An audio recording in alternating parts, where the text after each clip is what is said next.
Masa itulah, ya Allah, banyaknya dosa aku, ya Allah. Sempatkanlah aku bertaubat kepadamu, ya Allah. Minta ampun banyak-banyak. Astaghfirullah, innallah kana tawwaba. Astaghfirullah, innallah kana tawwaba. Minta Allah banyak-banyak. Melainkan ada di kalangan kita ni yang yakin sangat-sangat, alhamdulillah Ustaz, sepanjang tahun 2022 itu memang tak ada dosa. Kalau dia yakin, angkat tangan. Cakaplah yakin, sebab saya dah taubat masa 2 tahun tu, kan? Sebab kan dah disebut tadi, orang yang bertaubat bagaikan orang yang tidak berdosa. Kena taubat. Kan? Itu sebabnya sekali sebelum nak semayang mengucap 2 kalimah syahadah. Betul taubat. Astaghfirullahalazim. Asyhadu an la ilaha illallah wa asyhadu anna Muhammadar Rasulullah. Usolli. Mau kita semayang, kan? Sebab antara waktu solat dengan waktu solat tak apa benda yang kita buat. Bercakap tu, jangan ambil gambar bertiga, nanti tengah mati. Nampak satu seorang, tak apa perangai daripada kecil tak ambil. Sebab dia bergambar masih lagi tu. Macam dengan gambar. Assalamualaikum warahmatullahi wabarakatuh. Alhamdulillahilladzi arsala rasulahu bil huda wa dinil haqq liyuzhirahu 'ala dini kullihi walau karihal kafirun walau karihal musyrikun walau karihal muslimun. Subhanaka la ilma lana illa ma 'allamtana innaka antal alimul hakim. Rabbi shrah li sadri wa yassir li amri wa hlul 'uqdatam min lisani yafqahu qawli. Alhamdulillah, syukur kepada Allah Subhanahu wa taala, segala puji bagi Allah, Tuhan segala alam, sallallahu alaihi wasallam kepada Nabi besar Nabi Muhammad sallallahu alaihi wasallam. Hari ini dapat kita bersama-sama dan menyambung pengajian kita pada hari ini. Minta maaf, jangan betulkan channel anda. Kerana hari ini suara sound trouble sikit. Saya sebenarnya baru seminggu balik daripada umrah. Lepas tu rasa itu tak ada batuk pun. Ni nak datang sini lah baru batuk. Kopiah pun tinggal lah. Semua tabu macam ni.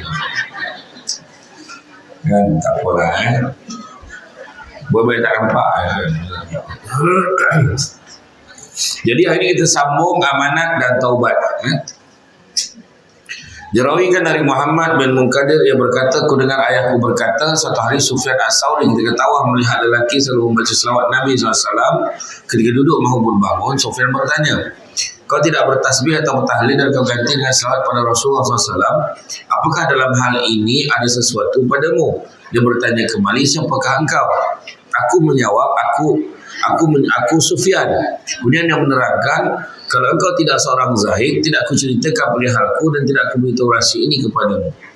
Kemudian lelaki itu berkata padaku, ayahku menunaikan haji ke Baitullah. Di satu tempat beliau sakit, aku menunggu sampai beliau meninggal. Tiba-tiba wajah beliau menjadi hitam. Maka aku berkata, inna lillahi wa inna ilaihi raji'un. Lalu aku tutup wajah beliau, aku bersedih hingga tertidur. Lalu aku bermimpi melihat lelaki berwajah tampan, berpakaian cantik dan harum baunya.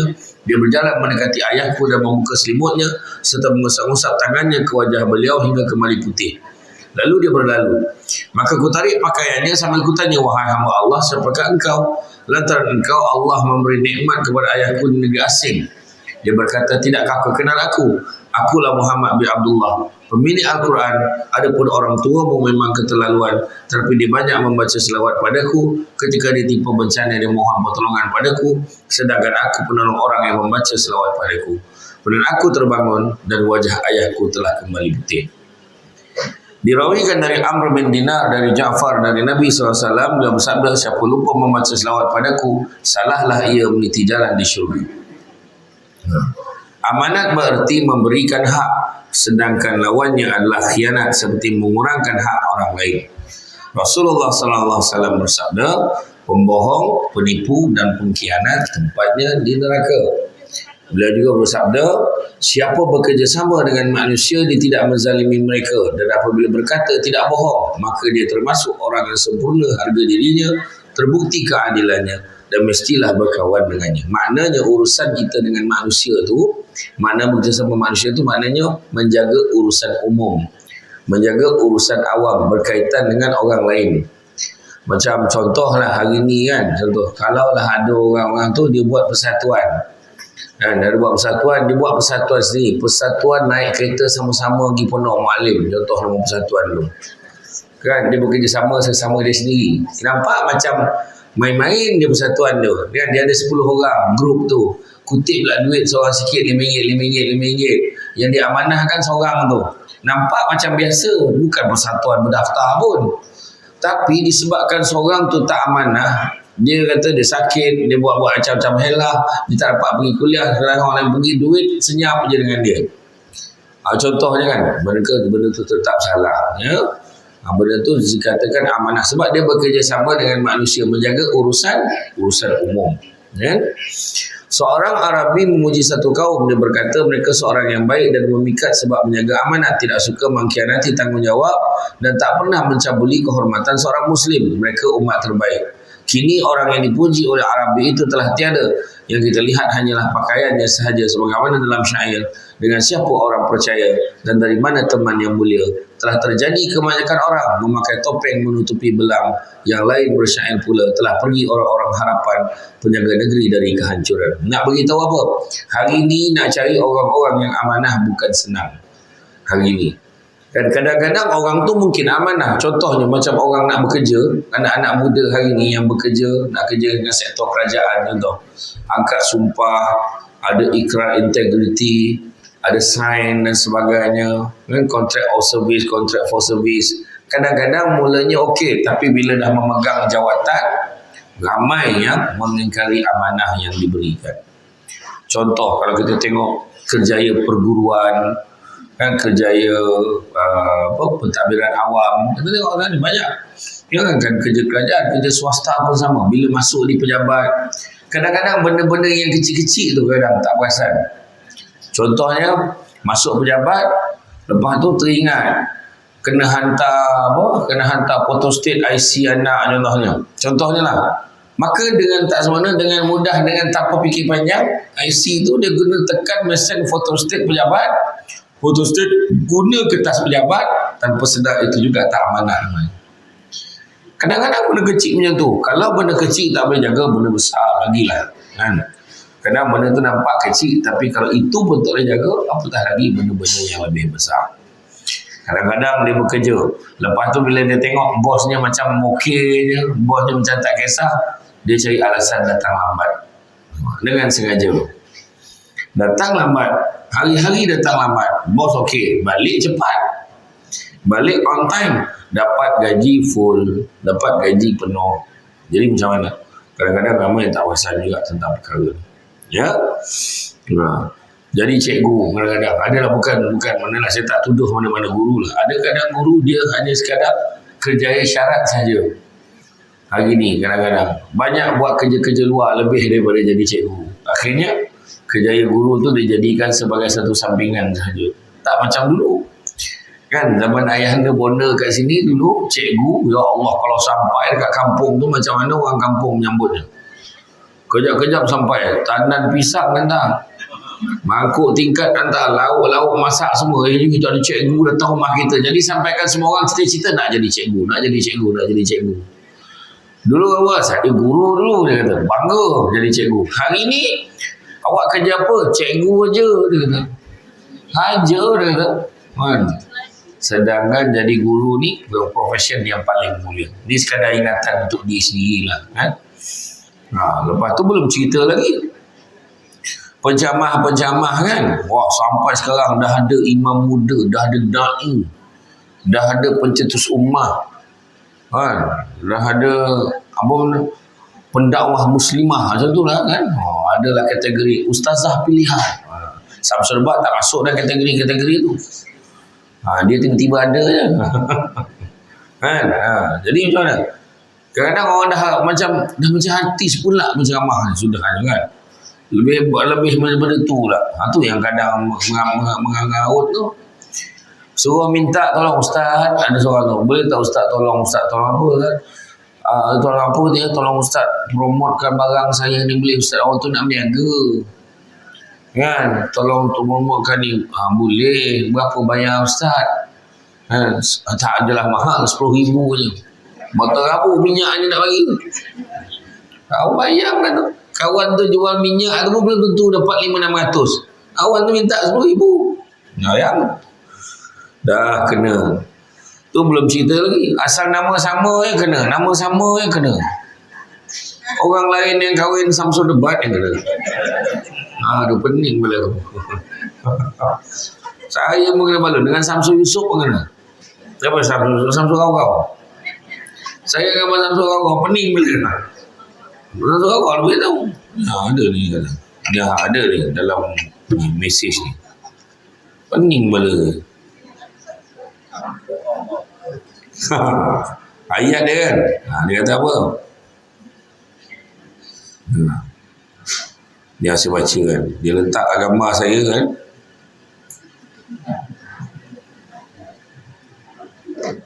Mana dia? Ni lah. Gambar saya ceramah tu. Ada masuk kan. Kecil lah gambarnya. Dulu minat sangat dia ni, tapi sejak ada kes dengan Iran ni terus boykot ceramah beliau. Apa hal ke? Yang satu lagi, gambar saya dekat Mekah ni. Dia ambil sikit-sikit dia tulis, perangai orang jantan, dok ceramah hari-hari pasal kahwin, lelah dia yang kahwin, tak guna punya jantan. Apa hal dia orang ni, saya kata. Nama Samsul aku apa kena macam tu? Ada gambar dia. Orang ni cuba lah tengok dulu siapa orang. Taklah dia orang. Banyak gitu, banyak. Saya pun jawab lah, tolonglah jangan. Tolonglah semak betul-betul dia kata. Penat pula menjawabnya. Saya kata. Bukan apa, kadang takut dia cakap hari-hari, takut jadi betul. Alhamdulillah, dia dah. Kan? Dirawikan dari Huzaifah bahawa Rasulullah SAW bersabda, sungguhnya amanat akan diangkat dan manusia sama menjual diri. Hampir tidak seorang pun menunaikan amanat hingga dikatakan pada Bani Fulan ada orang yang jujur. Nampak?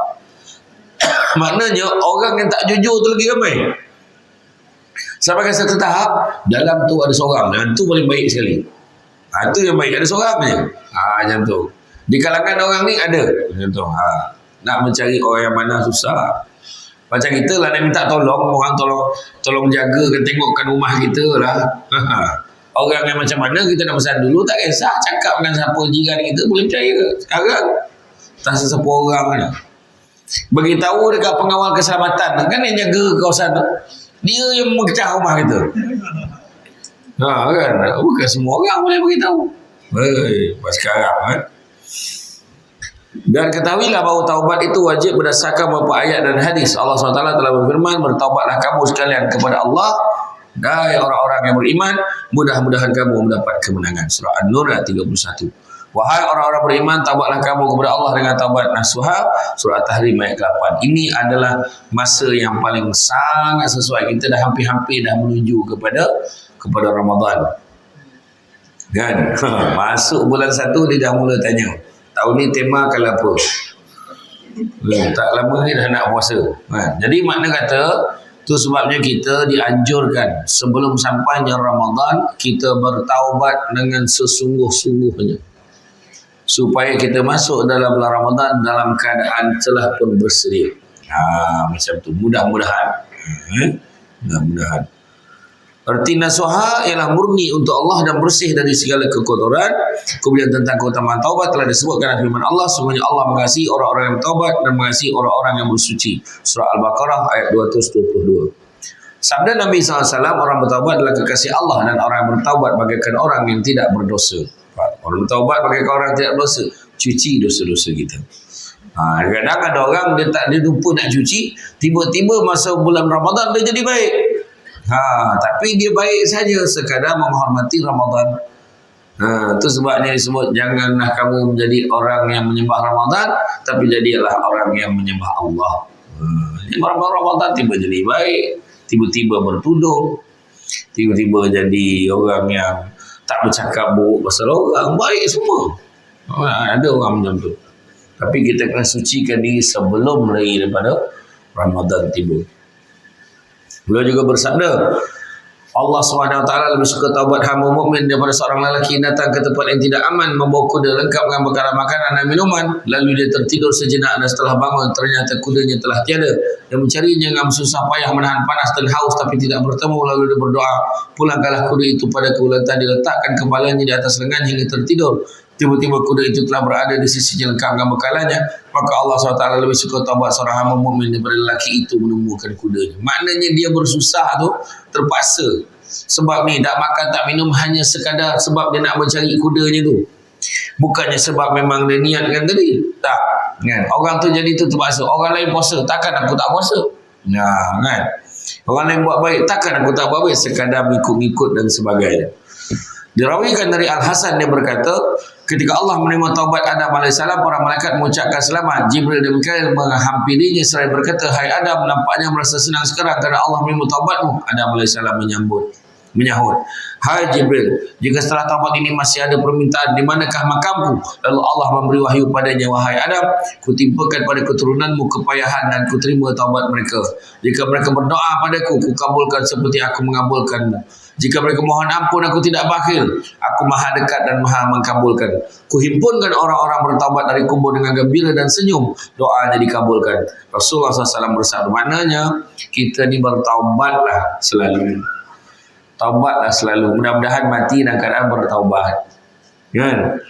Astagfirullah, minta ampun, astagfirullah, ya Allah ampunkanlah dosa. Itu sebabnya kalau kita bangun malam, kalau kita habis-habis malih lah sebab dia gaul apa malih nak bergerak berjalan daripada katil tu kan. Kan? Paling tidak kita bangun malam tu duduk kat katil tu. Duduk kat katil tu, Allah ampunlah dosa aku ya Allah.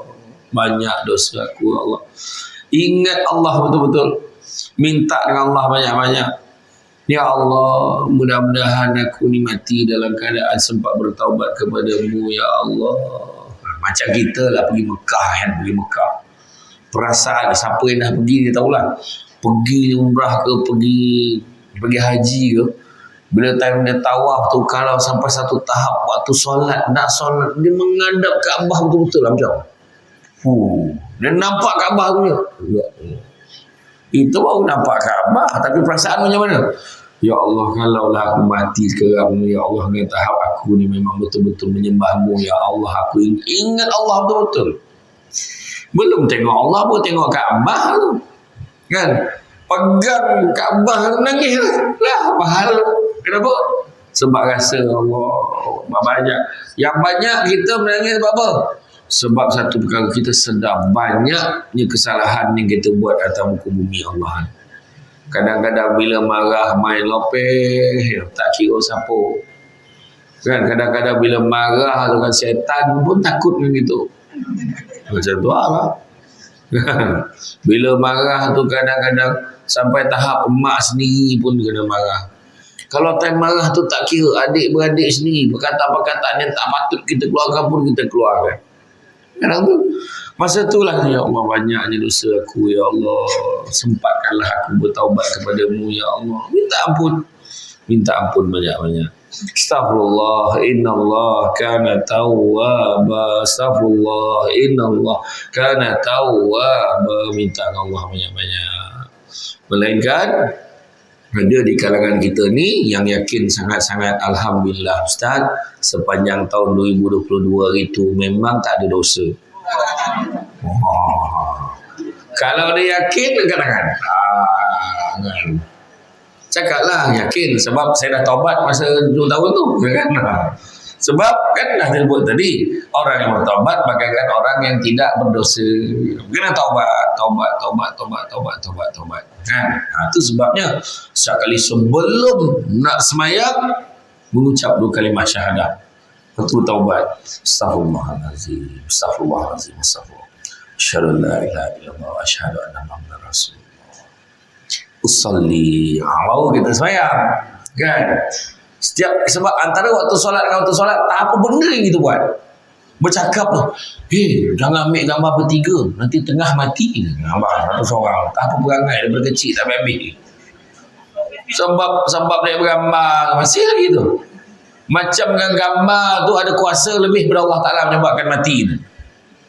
Kan kita menyarap yang kaki naik ke atas tu kan. Kalau dia mati, mak mati kan. Mak dah lama mati dah.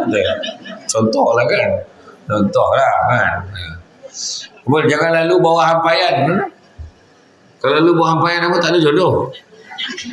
Tak ada orang Minang. Tak ada orang Minang. Dah tua bondo. Tak apa-apa boleh contoh lah kan. Tapi mana tahu kan tua-tua dia jodoh kan. Bang, jom kita makan romantik sikit. Abang suap saya kata kan. Dah tua-tua kahwin.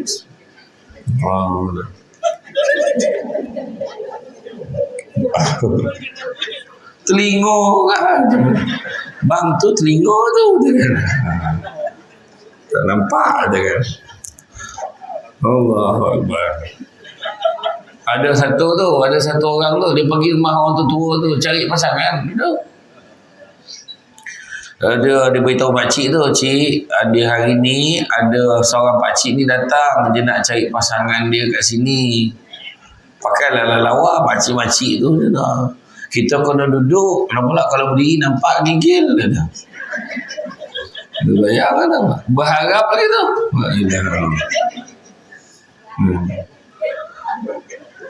Iya, kadang ada dia cari dia lah nak jadi peneman aja. Kan jadi peneman. Adalah orang tua, adalah makcik dia cakap, saya tak pernah tutup hati saya pada mana-mana lelaki. Nyampah lah. Banyak jodoh kan. Mana tahu. Itu ada satu imam tu, saya tengok ada satu tempat lah, imam tu dah tua, 75 tahun kahwin, bersanding lah dengan baju songket tu, warna hijau tu, siapkan tanjak, la ilaha illallah saya tu. Pakailah jubah apa semua, tak ada, bersanding betul. Perempuan tu pun apa, anak apa cecenia tengok 2 minggu cerai. 2 minggu sebab anak banyak ngacau dua-dua tu. Warning. Tak payahlah cerita. Saya baju sewa pengantin pun tak habis bayar. Ada cakap tak payah. Jangan cakap no, jodoh. Mana tahu. Kita akan adakan satu majlis walimatul urus di Pondok Mualim. Manalah tahu. Dalam beli susu tu berlagu lah nenek kan, mana tahu.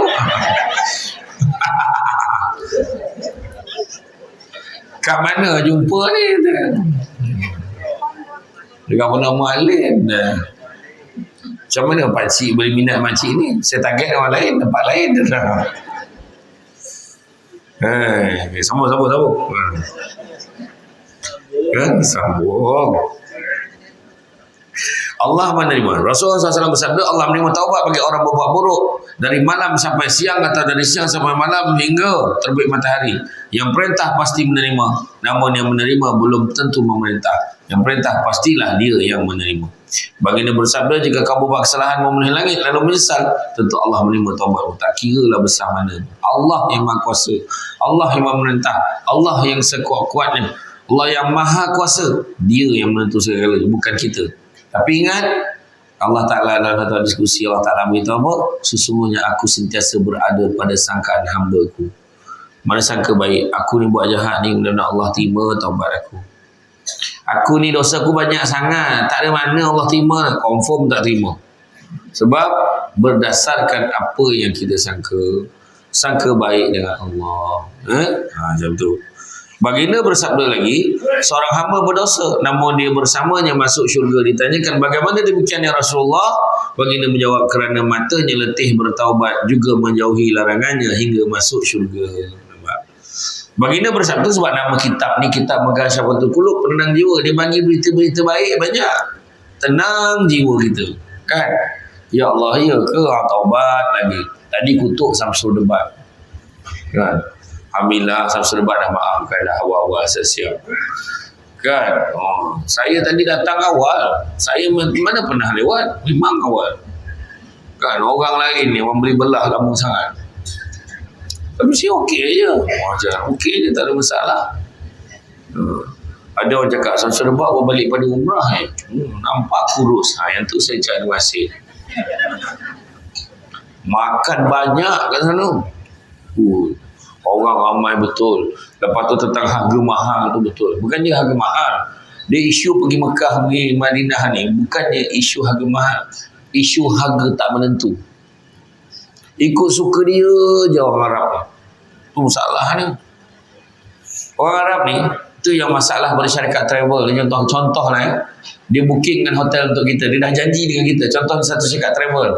Kita semua pun dah masuk dah tu. Dia kata, kita bayar pun 7-8 ribu lah katakan. 8 ribu. Dia pun dah booking hotel tu. Dia dah bayar daripada harga total. Katalah total 800 ribu lah bil dia. Dia pun dah bayar 400 ribu. Lagi separuh dah sebagai tanda jadi. Tapi nanti bila sampai dekat sana dia bayar balance. Arab tu dah kata okey. Tapi kalau ada orang lain, orang yang boleh bayar penuh, dia boleh pulang balik 400 ribu. Tu perangai Arab tu. Janji orang tu bayar penuh. Orang yang dah bayar penuh tu pun kalau ada orang sanggup bayar lagi tinggi pada dia boleh ambil, dia boleh batalkan orang. Itu yang tak tahan tu. Itu yang kadang dengan travel tu. Dia bawa pergi Balkan, bawa pergi Turki. Lagi senang berurusan dengan orang kat luar sana. Pergi Europe lah, pergi Bandung pun tak macam tu. Tapi dia bertukar-tukar. Itu yang kadang-kadang, hai janji hotel ni. Kenapa pergi hotel ni? Sebab tu lah tuan.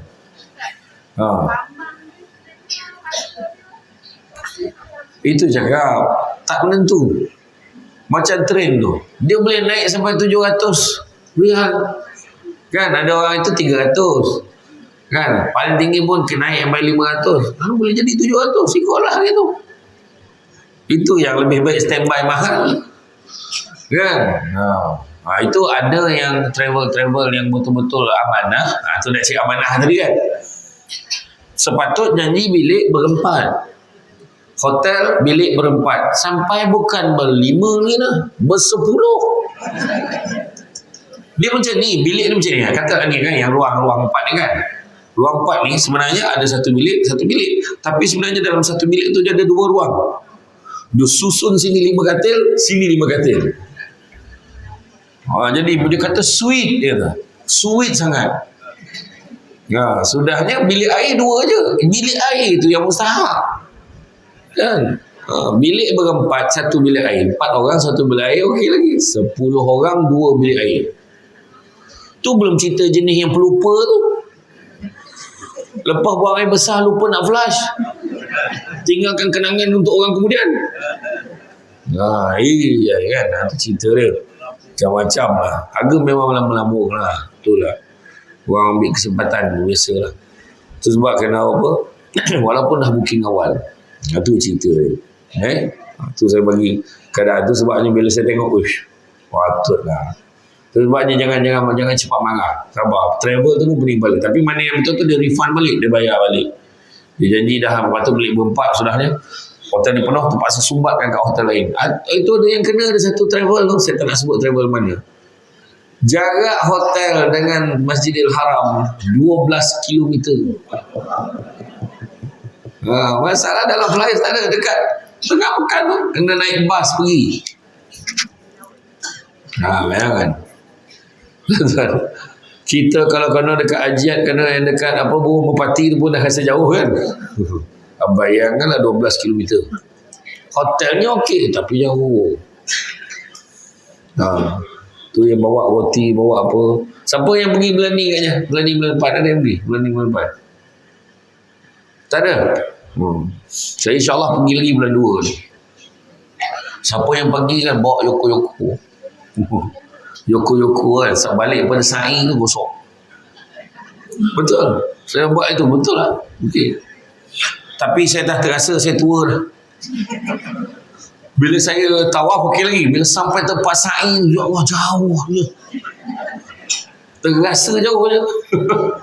Dulu macam okey je. Tak apalah. Betul lah tu. Dah berusia kan. Baginda bersabda adalah penghapus dosa itu penyesalan. Dan baginda bersabda lagi, orang yang bertaubat seperti orang yang tidak berdosa. Dirawikan bahawa seorang Habsyi berkata, Rasulullah, aku telah berbuat kejahatan, bolehkah aku bertaubat? Baginda menjawab, boleh. Lantas dia pergi dan kembali lagi lalu berkata, ya Rasulullah, apakah dia melihat perbuatanku? Baginda menjawab, ya. Lalu dia menjerit hingga terkeluar rohnya. Dirawikan bahawa ketika Allah melaknat, maknanya dia menangis tu, dia takut tu sampai terkeluar roh dia, mati.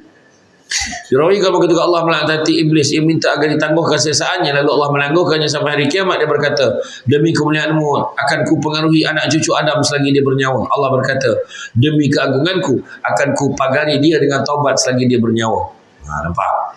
Syaitan ni dengan iblis ni dah berjanji, demi kemuliaanmu aku akan mempengaruhi anak cucu Adam selagi dia bernyawa. Tapi Allah Ta'ala balas balik, demi kemuliaanku, keagunganku akan kupagari dia dengan taubat selagi dia bernyawa. Maknanya selagi kita bernyawa, bertaubatlah.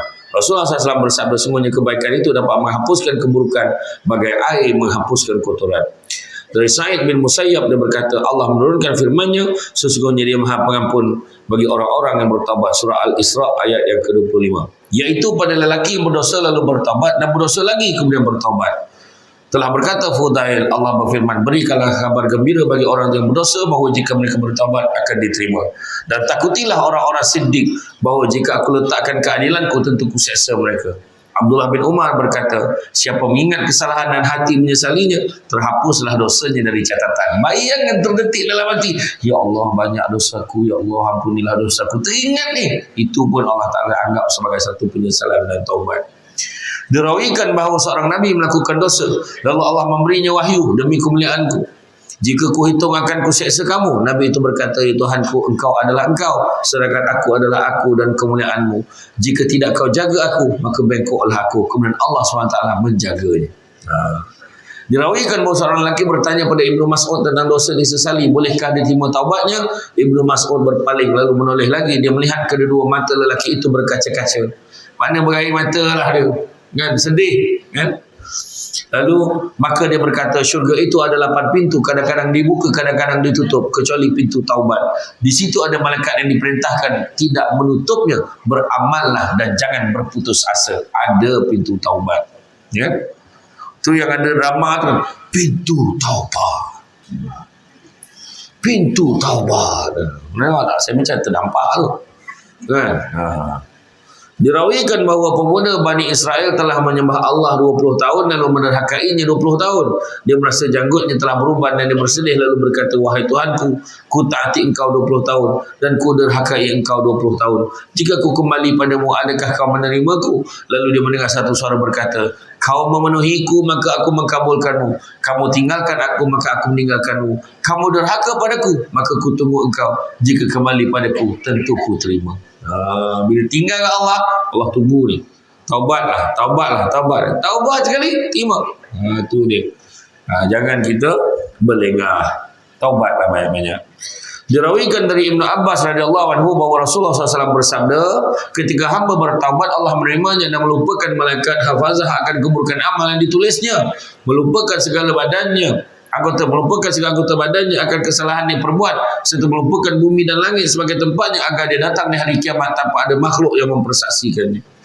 Dirawikan dari Ali radhiyallahu anhu dari Nabi SAW yang bersabda, tertulis di sekitar arsy 4,000 tahun sebelum makhluk terciptakan, sesungguhnya aku pengampun orang yang bertaubat, beriman dan beramal soleh kemudian mendapat petunjuk. Sebelum diciptakan lagi, sebelum diciptakan lagi makhluk, masa tu Allah dah bagi tahu dah, kalau makhluk dibuat salah dan minta ampun, maka Allah Ta'ala akan mengampunkan. Kemudian tertulis kita aras 4,000 tahun sebelum aku mengampun orang bertaubat, beriman dan amal soleh kemudian mendapat petunjuk. Nampak? Maknanya dah tahu dah, orang yang bertaubat, orang beriman, beramal soleh kemudian mendapat petunjuk. Sesungguhnya segera bertaubat, nampak? Segera bertaubat dari dosa besar maupun kecil adalah wajib ain. Membiasakan doa kecil, dosa kecil akan menjadi dosa besar pula. Nampak? Jangan tangguh-tangguh. Nak pula dosa kecil-kecil itu buat. Kan? Melengah-lengahkan solat dengan sengaja. Dah biasa, sudahnya jadi sudah tak buat langsung. Kan? Ambil ringan. Kan? Kemudian, dan orang-orang apabila mereka membuat kejahatan atau menganiaya dirinya, mereka ingat akan Allah. Surah Ali Imran 135. Taubat nasuha adalah taubat lahir batin, luar dalam, menyesal dan tidak akan mengulanginya lagi. Taubat lahirnya saja bagai panci tertutup sutra indah, namun ketika orang membukanya akan berpaling jua. Demikianlah melihat orang yang lahirnya taat, jika kedok itu terbuka di hari kiamat, maka mereka berpaling. Oleh kerana Rasulullah SAW bersabda, Allah tidak melihat rupamu tapi melihat hatimu. Orang tu kalau tertutup macam ni, buka langsung orang berpaling. Sebab dia cantik ni mungkin macam tu, sebab ternampak apa yang ada kat dalamnya. Tapi kalau kita ni buat salah, mungkin Allah Ta'ala, mungkin malaikat, mungkin siapa pun tak nak tengok kat kita. Tapi sebabkan kita dah bertaubat, maka semua berpaling melihat kepada kita. Dari Ibn Abbas radhiyallahu anhu, dia berkata, betapa banyak orang bertaubat ketika datang hari kiamat mengira dia telah bertaubat, tapi sebenarnya tidak. Sebab tanpa disertai akan penyesalan, berjanji tidak akan mengulanginya, membendung kezaliman serta memperbanyakkan istighfar. Dengan demikian, mungkin Allah akan menerima dan menghapuskan dosanya. Orang berakal haruslah membetulkan diri dan tidak melupakan dosanya. Maknanya kena betul-betul bersungguh-sungguh bertaubat, bukan sekadar sebut aku ni kan, aku bertaubat lah, aku ni lah. Dalam hati tu Allah Maha mengetahui kita bersungguh-sungguh ataupun tidak. Kan? Dia tahu dia buat salah, dia menyesali perbuatannya dan berazam untuk tidak mengulangi perbuatannya. Itulah taubatan nasuha. Wahai orang berdosa, masa silam jangan kau lupa, taubatlah sebelum mati jika engkau mengakui. Ingat tak pesanan Jibril cakap dengan Nabi gitu. Dia kata, hiduplah kamu sesuka hati kamu, kerana sampai masanya kamu akan mati. Sayangilah, cintailah orang sesiapa jua sesuka hati kamu, kerana sampai masanya kamu akan berpisah dengannya. Dan perbuatlah sesuka hati kamu di atas dunia ini, kerana sesungguhnya kamu tetap akan dibalas dengan setiap apa yang kamu lakukan. Itu pesan yang clear Jibril beritahu. Tak ada satu benda. Hiduplah macam mana kau nak hidup. Hiduplah sesuka hati kamu sampai masanya kamu akan mati. Maknanya jangan sesuka hati. Kerana susun hidup kita ni, buat baik banyak-banyak, minta ampun kepada Allah banyak-banyak. Sayanglah suami, sayanglah isteri, sayanglah kereta, sayanglah apa benda, sayanglah anak, sayanglah adik, sayanglah kekasih. Sampai masanya kita akan meninggalkan apa yang kita sayang. Tak pun benda tu singgahkan kita. Sayang suami, suami pergi dulu. Sayang isteri, isteri pergi dulu. Mungkin. Kan? Dan begitu juga, perbuatlah sesuka hati kamu. Buat, apa kau buat? Setiap apa yang kita lakukan pasti akan dibalas oleh Allah Subhanahu. Abu Lais merawikan dengan sanad, dia berkata, Umar radhiyallahu anhu menghadap Rasulullah SAW dengan menangis. Baginda menegurnya, mengapa engkau menangis wahai Umar? Umar berkata, ya Rasulullah, depan pintu itu ada seorang pemuda sedang menangis, telah membakar hatiku. Baginda berkata, suruh dia masuk. Setelah pemuda itu masuk sambil menangis, Rasulullah menegurnya, mengapa engkau menangis wahai pemuda? Pemuda itu menjawab, ya Rasulullah, dosaku banyak telah membakarku menangis. Aku takutkan kemarahan Allah menimpaku. Rasulullah SAW bersabda, apakah kau sekutukan Allah? Dia menjawab tidak. Rasulullah tanya lagi, apakah kau membunuh orang tanpa sebab? Dia menjawab tidak. Maka Rasulullah berkata, Allah akan mengampuni dosamu meskipun dosamu setinggi langit dan sedalam bumi lapisan ketujuh. Namun lelaki itu berkata, dosaku lebih besar ya Rasulullah. Rasulullah bertanya lagi dengan kursi. Dia berkata, lebih besar lagi Rasulullah. Dengan arash, dia menjawab, lebih besar lagi dari itu. Wah, apa hal dosa apa tahu benar ni kan? Maka Rasulullah berkata, dengan keampunan Tuhan. Menjawab, tentu saja Allah lebih agung. Kemudian Rasulullah SAW bersabda, sesungguhnya tidak ada yang mengampuni akan dosa besar selain Tuhan yang maha agung ampunannya. Lalu Rasulullah bertanya, ceritakan padaku tentang dosamu. Pemuda itu berkata, aku malu padamu ya Rasulullah. Rasulullah SAW berkata, tidak perlu, ceritakan saja. Lalu pemuda itu berkata, aku menggali kubur salah seorang gadis Ansar 7 tahun yang lalu. Ku ambilkan kafannya dan ku buang dia tidak jauh. Lalu syaitan menggoda aku hingga aku kembali dan menjimaknya dan ku buang dia tidak jauh dari situ. Bayangkan. Maknanya dia bersetubuh bersama dengan mayat. Bayangkan tuan-tuan. Tiba-tiba gadis itu berdiri dan berkata, celaka engkau wahai pemuda. Tidakkah kau malu berhutang dengan orang zalim pada orang yang dizalimi? Kau tinggalkan aku telanjang di antara mayat dan kau buat aku junub di hadapan Allah. Lalu Rasulullah SAW tersentak dan membelakanginya seraya berkata, hai orang fasik, seeloknya nerakalah tempat selayaknya untukmu. Keluarlah dariku. Nabi dengar tu, Nabi terkejut. Nabi kata, pergilah engkau dariku. Pemuda itu keluar dan bertaubat kepada Allah 40 malam.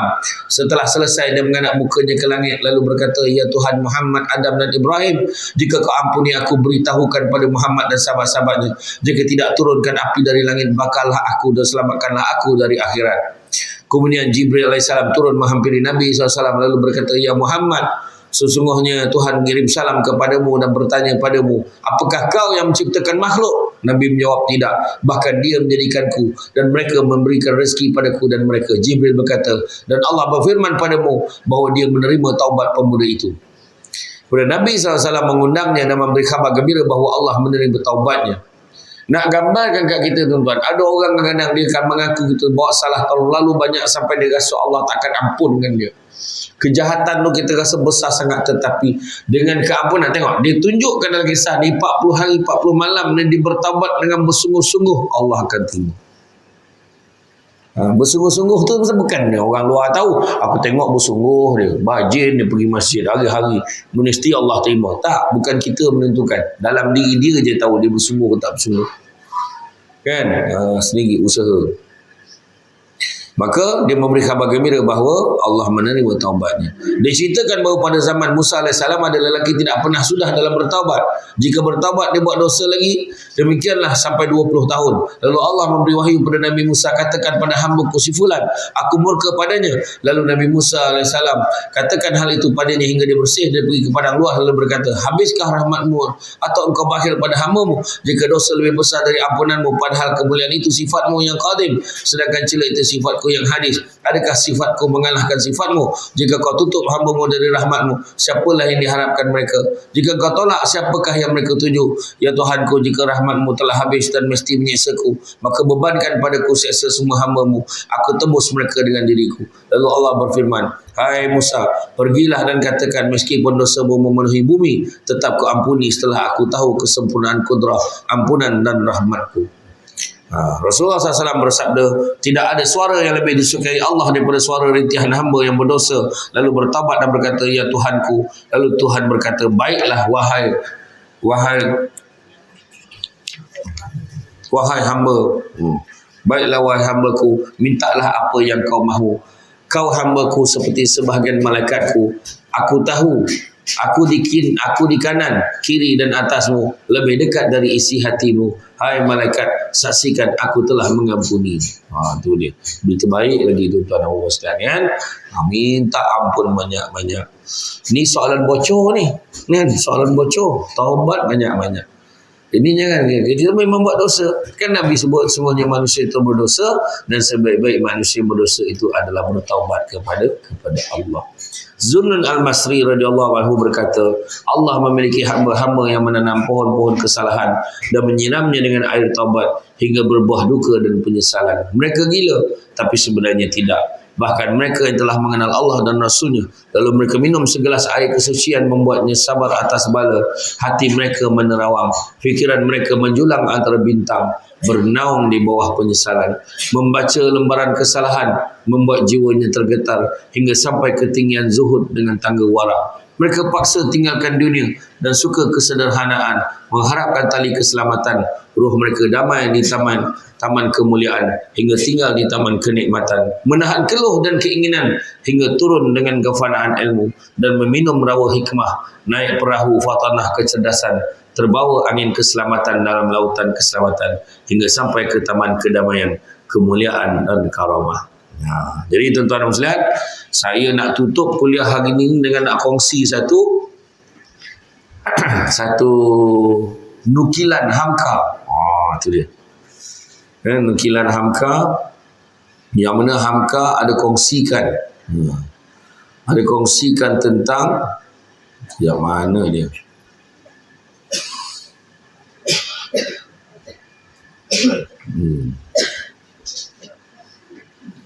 Kongsikan tentang satu gurindam hikmah. Gurindam hikmah, tajuknya terlena.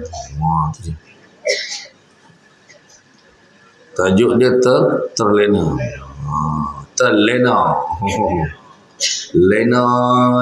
Okey. Ni Buya Hamka punya tulkilan, ya. Ni tak payah salin pun tak apa, tak sempat salin ni. Kata Hamka, waktu berlalu begitu pantas menipu kita yang terlena. Terlena. Belum sempat berzikir di waktu pagi, hari sudah menjelang siang. Belum sempat bersedekah pagi, matahari sudah meninggi. Niat pukul 9 pagi hendak solat duha, tiba-tiba azan zuhur sudah terdengar. Teringin setiap pagi membaca satu juzuk Al-Quran, menambah hafalan satu hari satu ayat, itu pun tidak dilakukan. Rancangan untuk tidak melewatkan malam kecuali dengan tahajud dan witir, walaupun hanya 3 rakaat, semuanya tinggal angan-angan. Beginikah keberterusannya nasib hidup menghabiskan umur, berseronok dengan usia, lalu tiba-tiba menjelmalah usia di angka 30, sebentar kemudian 40, tidak lama terasa tiba-tiba menjadi 50, dan kemudian orang mula memanggil kita dengan panggilan Tok, Wan, Atuk atau Nenek, menandakan kita sudah tua. Lalu sambil menunggu sakaratul maut tiba, diperlihatkan catatan amal yang kita pernah buat. Astaghfirullahalazim, ternyata tidak seberapa. Sedekah dan infak cuma sekadarnya. Mengajar ilmu tidak pernah ada, eratkan silaturahim tidak pernah dibuat. Justru, apakah roh ini tidak akan melolong, merau, menjerit, menahan kesakitan di saat berpisah daripada tubuh ketika sakaratul maut? Hati pun berkata, tambahkan usiaku ya Allah. Aku memerlukan waktu untuk beramal sebelum kau akhiri ajalku. Belum cukupkah kita mensia-siakan waktu selama 30, 40, 50 atau 60 tahun? Perlu berapa tahun lagi kah untuk mengulang pagi, siang, petang dan malam? Perlu berapa minggu, bulan dan tahun lagi agar kita bersedia untuk mati? Kita tidak pernah merasa kehilangan waktu dan kesempatan untuk menghasilkan pahala. Maka 1000 tahun pun tidak akan pernah cukup bagi orang-orang yang terlena. Itulah ayat dia. Bagi itu nantilah, sekejap lagi lah, esok lah.